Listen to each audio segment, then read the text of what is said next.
Hi everyone, Angus Campbell here on a miserable bank holiday Easter Monday in the UK. It's Monday the 10th of April 2023.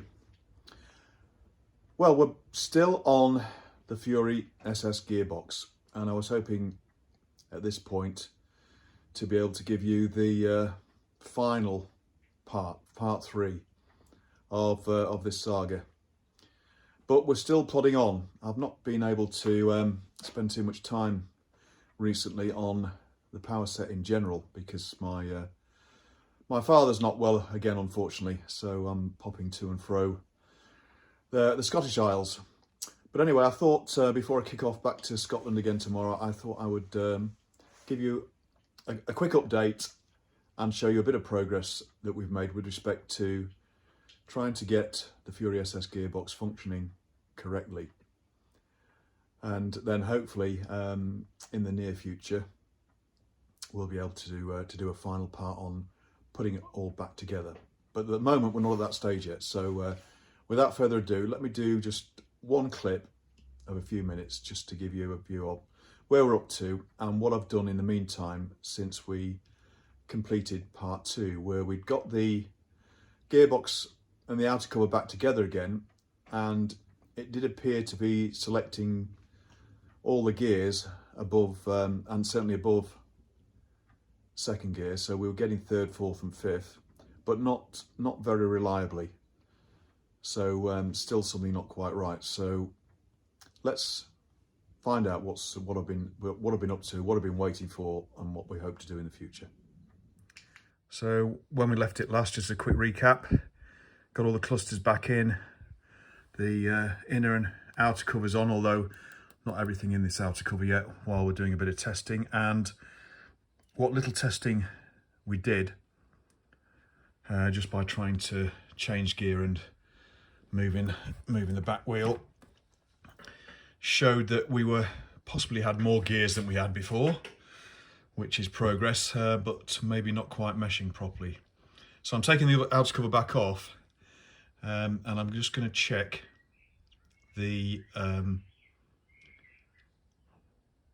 quadrant, the position of the quadrant on the cam plate, just to make sure I'm not one or more teeth out, which is causing the I can't remember the name of it now.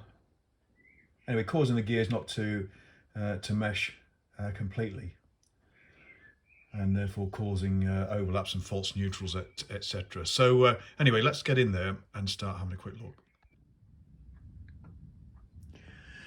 Right, so as you can see, I've got the gearbox inner cover and outer cover off again.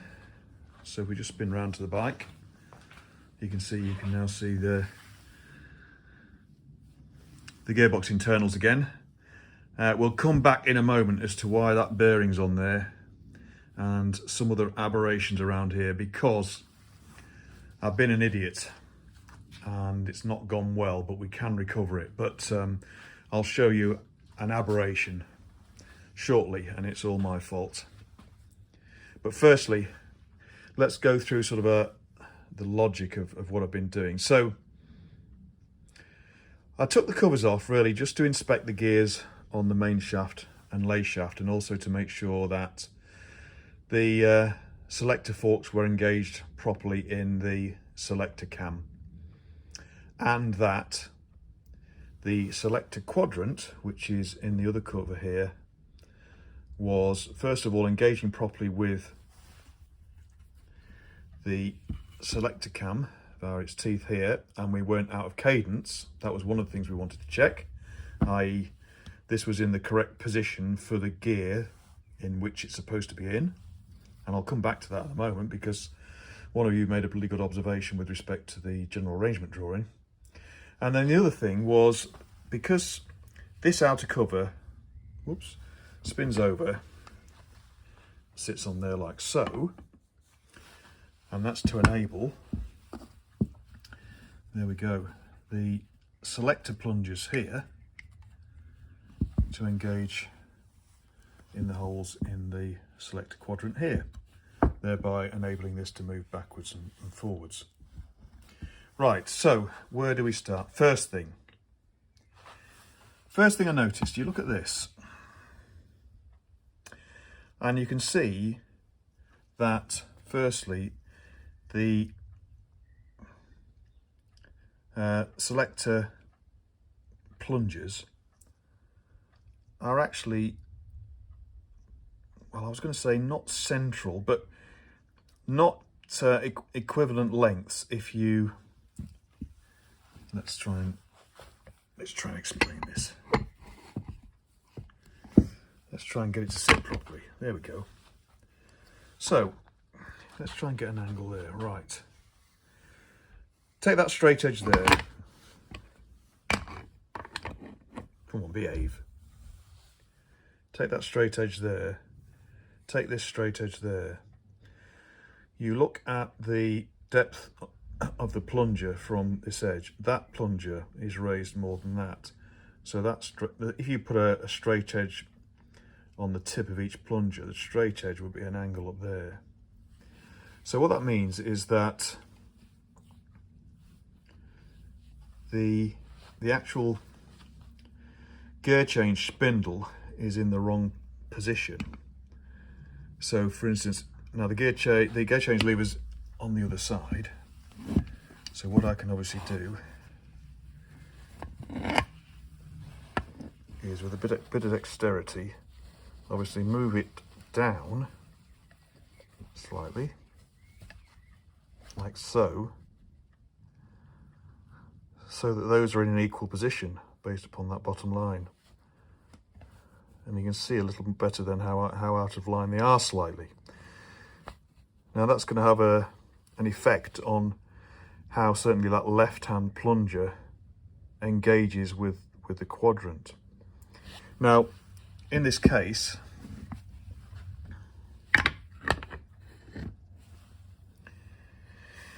the position of that, in fact, let's have a look at it here. Here's one I made earlier.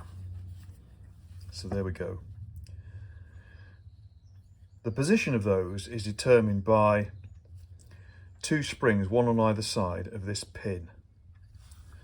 And those two springs live in this housing here. So the pin's in the centre there somewhere, or in this case, it's off centre.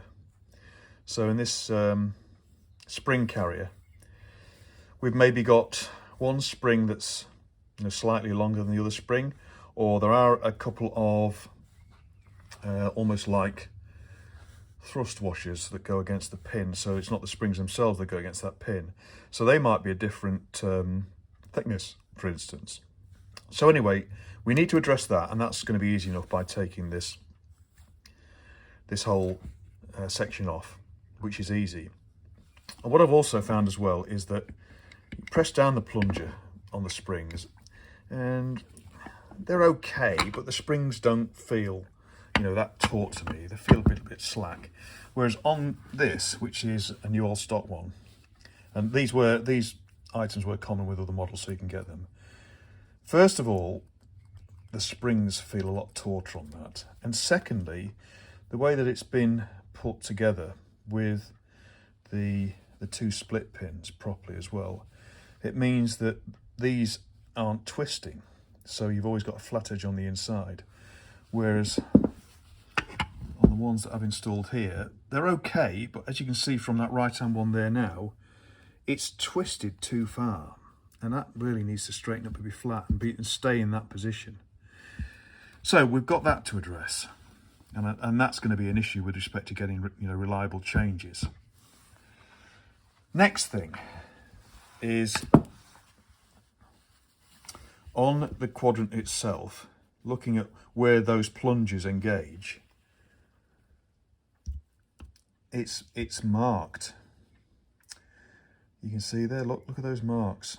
So this needs cleaning up, and you can see that's not a straight edge there either. Now, whether that's happened since I put it together or not, I don't remember seeing that before, but we need to dress this up a bit and also make sure it's hard enough, because this is the only quadrant I've got. I've looked through my spares and I don't think I've got another one. I'll have another look, but I think this is the only one I've got. So we need to clean that up. Final thing and going back to the main shaft now. So you remember from the previous two parts that our focus was on getting third gear sliding across the lay shaft properly and amending thrust washers, etc. Now we're going on to the main shaft, because there's this bearing here in the inner cover,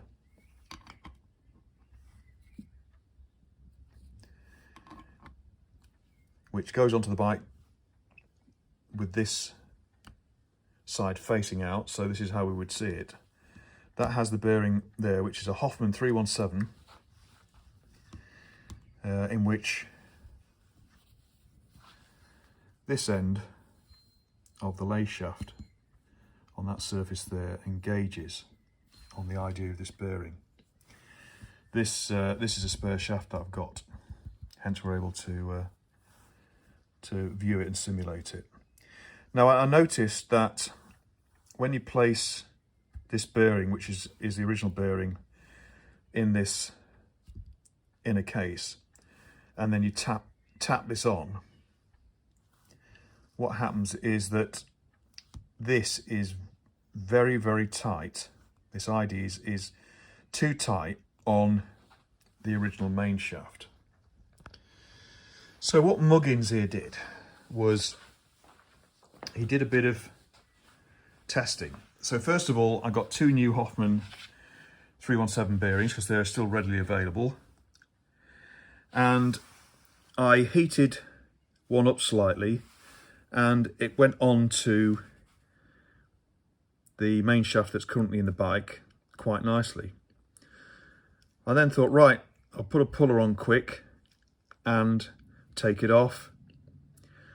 And Muggins here didn't use a proper packer on the end of the main shaft, and look at the bloody mess I've made of that. And so the puller centre has popped the end of the bloody main shaft. I was turning it and thinking that the bearing's pulling off, it's a 3-leg puller, and it wasn't. It was the end of the shaft that was collapsing. So that could have been a very costly mistake, but luckily, thank goodness, I've got another one and another spare possibly on the way. However, what that now means is, okay, well, is this spare that I've got the same? And the answer is no. The bearing goes on there absolutely beautifully, flush, no play,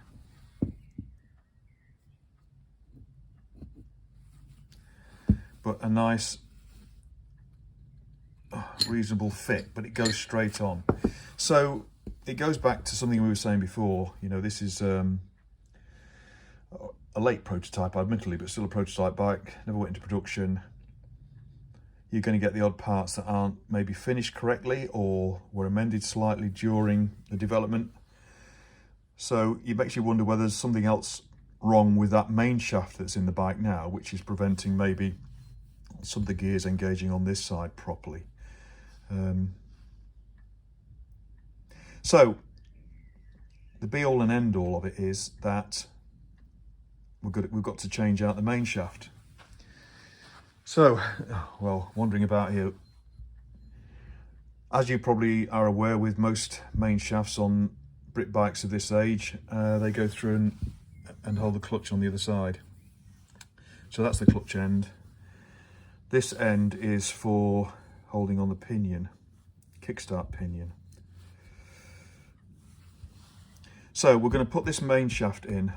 Now, as I say, with respect to it also being the clutch bearer, that means we've got to take the primary cover off, exhaust, which isn't too bad. But what I'm hoping is that I don't necessarily have to take the whole of the primary side apart, because I should be able to extract the clutch and the clutch center, and that will allow me then to pull the main shaft out the other side without disturbing the sprocket, etc., because that's all held on, if you like, a complex gear and housing that slots in from the gearbox side. So that's what I'm hoping to do, which will be in part 4 of this series. We'll take all this side off, pull the main shaft out from the other side, swap all the gears over on the main shaft, and put the main shaft and the gearbox, main shaft and lay shaft back in, and nip it all up once we've addressed the quadrant and the position of the plungers. And in fact, we're going to fit this and look at those springs in there. So that gives you, a view and sets the scene for what we need to do. So it's all positive stuff in these little things that we're finding that aren't quite right, which obviously will compound issues with respect to all these little things interacting with one another, which is going to make changing gear inaccurate, effectively. Now, going back to one thing that one of the subscribers picked up, and that is with respect to setting the correct cadence on this when we put this back together. I mean, I have been doing it manually, but one kind soul noticed, and I can't remember whether it was yourself, Mick, or Andrew, but anyway, they noticed that with respect to the GA drawing that I showed you in the last episode, the general arrangement drawing, then that the cross sections and plans of the drawings of the gearbox, etc., were done with the gears in such a position where it was in neutral, I think, and it also showed then the position of the quadrant on the gear on the cam, on the selector cam, with respect to the position of the teeth and the position of